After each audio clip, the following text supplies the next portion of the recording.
நினைப்பெல்லாம் நின்னையே நினைத்திடச் செய்திடுவாய் திருமுருகா உன்னை திடமுற நினைத்திடவே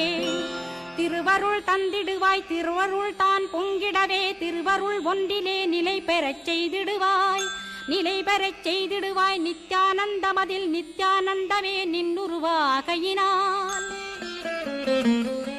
அத்வையானந்தத்தில் இமைப்பொழுது ஆழ்த்திடுவாய் ஞான பண்டிதா நான்மறை வித்தகா கேள் ஸ்கந்த குருநாதா கேள்மை பொருள் காட்டி மேன்மை அடைந்திடச் செய் வினைகள் யாவையுமே வேல் கொண்டு விரட்டிடுவாய் தாரித்ரியங்களையும் தடி கொண்டு விரட்டிடுவாய் துக்கங்கள் அனைத்தையும் தொலைதூரம் போக்கிடுவாய் பாப உடலை பரிசுத்தமாக்கிடுவாய் இன்ப துன்பத்தை இருவிழியால் விரட்டிடுவாய் ஆசை பேய்களை அறவே நசிக்கிடுவாய் அகந்தை பிசாசை அழித்து ஒழித்திடடா மெய்யருளாம் உன்னருளில் முரு